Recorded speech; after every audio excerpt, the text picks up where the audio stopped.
नमस्कार दोस्तों, आप सभी का स्वागत है हमारे YouTube channel short hand house पर। दोस्तों, हिंदी शॉर्ट हैंड डिक्टेशन प्राप्त करने के लिए आप हमारे YouTube चैनल को सब्सक्राइब करें तथा वीडियोज को लाइक एवं शेयर करें। हिंदी शॉर्ट हैंड डिक्टेशन प्रारंभ होगी 5 सेकंड बाद।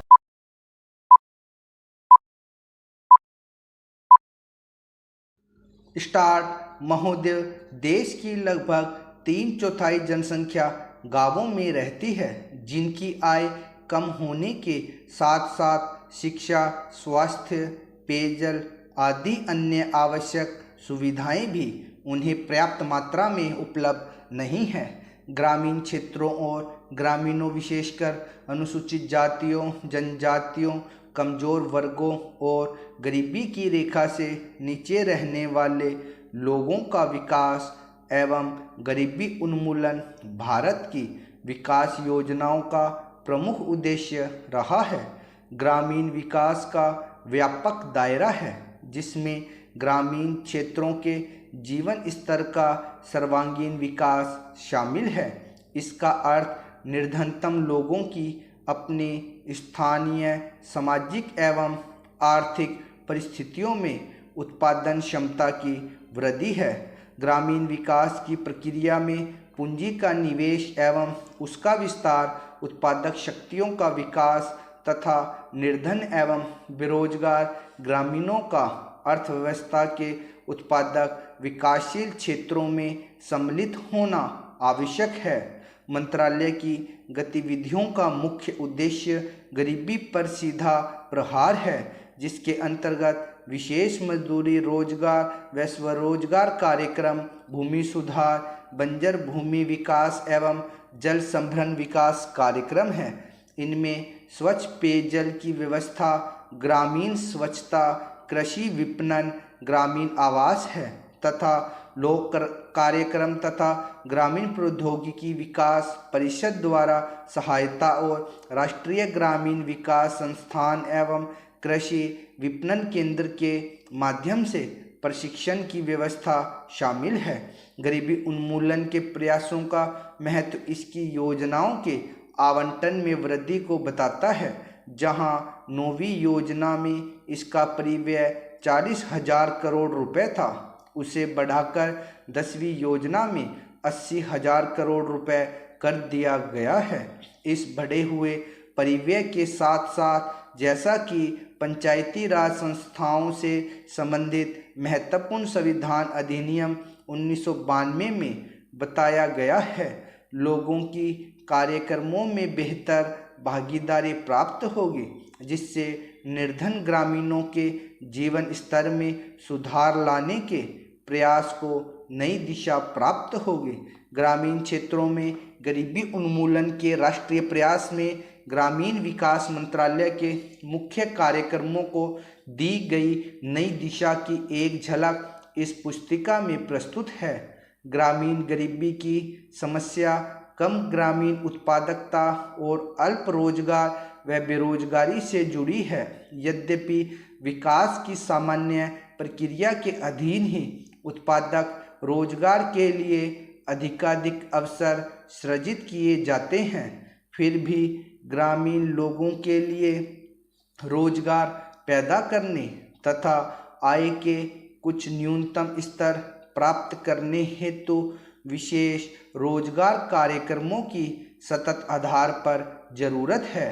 उपर्युक्त उद्देश्य को ध्यान में रखते हुए समय समय पर रोजगार सृजन की विभिन्न योजनाएं चलाई गई थी। 7वीं योजना के आखिरी वर्ष में 1 अप्रैल 1979 से उस समय विद्यमान 2 रोजगार कार्यक्रम, राष्ट्रीय ग्रामीण रोजगार कार्यक्रम और ग्रामीण भूमिहीन रोजगार गारंटी कार्यक्रम को जवाहर रोजगार योजना नामक ग्रामीण रोजगार कार्यक्रम में मिला दिया गया था।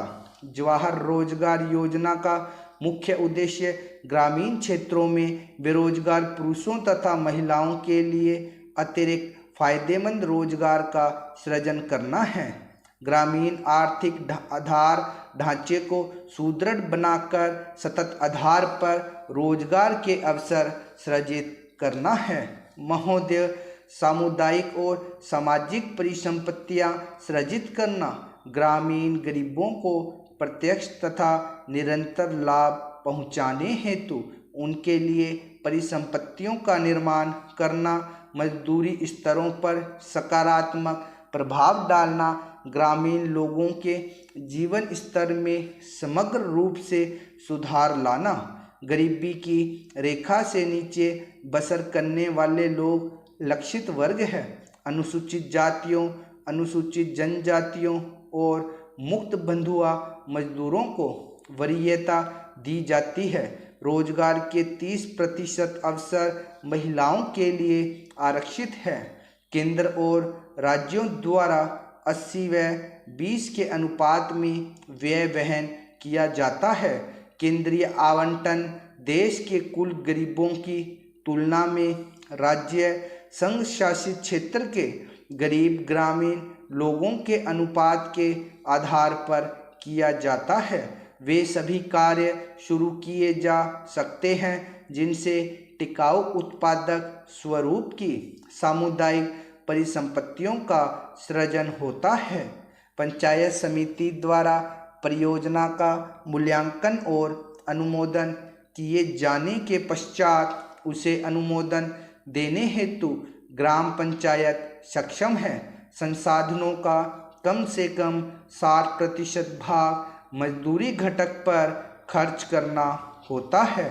जवाहर रोजगार योजना के कार्यों के निष्पादन हेतु ठेकेदारों अथवा बिचौलियों को लगाए जाने की अनुमति नहीं है। मजदूरों को रियायती दरों पर प्रतिदिन 2 किलोग्राम खाद्यान्न दिया जाता है। 1755 पुनर्गठित ब्लॉकों में मजदूरों को दिए जाने वाले खाद्यान्नों का जारी मूल्य प्रति किलोग्राम 50 पैसे कम है। जवाहर रोजगार योजना की सामान्य प्रणाली के अलावा पिछड़ेपन के आधार पर चयन किए गए 120 पिछड़े जिलों में कार्यक्रम को तेज करने के लिए 700 करोड़ रुपए आवंटित किए गए हैं। जवाहर रोजगार योजना की तीसरी पद्धति में विशेष और अभिनव परियोजनाएं प्रारंभ करने का प्रावधान है, जिनका उद्देश्य मजदूरों का नगरों में पलायन को रोकना, महिलाओं के लिए रोजगार के अवसर बढ़ाना तथा स्वयंसेवी संगठनों के माध्यम से ऐसे विशेष कार्यक्रम चलाना है जिनका ध्येय जल संभरण विकास, बंजर भूमि का विकास करना हो। मानव जीवन यापन के लिए आवास महत्वपूर्ण है, इसीलिए सामाजिक आर्थिक विकास के लिए यह आवश्यक है। ग्रामीण लोग अच्छे उन्नत किस्म के मकानों की अत्यंत आवश्यकता महसूस करते हैं। ग्रामीण गरीब लोगों की आवास संबंधी आवश्यकताओं को पूरा करने के प्रयासों के एक भाग के रूप में मई 1985 में इंदिरा आवास योजना शुरू की गई थी। यह कार्यक्रम अब जवाहर रोजगार योजना की उपयोजना के रूप में कार्यान्वित किया जा रहा है। इस कार्यक्रम का उद्देश्य गरीबों में निर्धनतम लोगों के लिए निःशुल्क रिहायशी मकानों का निर्माण करना है। ग्रामीण क्षेत्रों में अनुसूचित जातियों, अनुसूचित जनजातियों तथा बंधुआ मजदूरों को वरीयता दी जाती है। जवाहर रोजगार योजना के तहत राष्ट्रीय स्तर पर 10% संसाधन इस कार्यक्रम के लिए निर्धारित किए जाते हैं। जिलों में निधियों का वितरण अनुसूचित जातियों, अनुसूचित जनजातियों तथा मुक्त बंधुआ मजदूरों की कुल ग्रामीण जनसंख्या में से इस विशेष वर्ग के गरीबों के अनुपात के अनुसार किया जाता है। मकानों का आवंटन लाभ भोगी परिवार की महिला सदस्य के नाम किया जाता है। बहनों, भारतीय स्त्री जाति की प्राचीन गौरव, गरिमा एवं उच्च परंपराओं को ध्यान में रखकर न केवल आपको शिक्षित होना है, बल्कि शिक्षा समाप्त करने के पश्चात पुरुषों के साथ सहगामिनी बनकर आपको सब दिशाओं में कदम बढ़ाना है। स्वतंत्रता प्राप्ति के बाद अब राष्ट्र के नवनिर्माण के कार्य में आपको भी उचित रीति में भाग लेना चाहिए। यह सब तभी संभव हो सकता है जब हम वर्तमान शिक्षा पद्धति की कमियों एवं दोषों को दूर कर उसको अपने अनुकूल एवं उपयोगी बना सकेंगे। स्टॉप। रामधारी गुप्ता खंड 2 के अभ्यास 15 और 16 से थी ये डिक्टेशन, 100 शब्द प्रति मिनट की गति से थी। इसका बार बार लिख के अभ्यास कीजिए तथा इसे ट्रांसक्राइब जरूर कीजिए।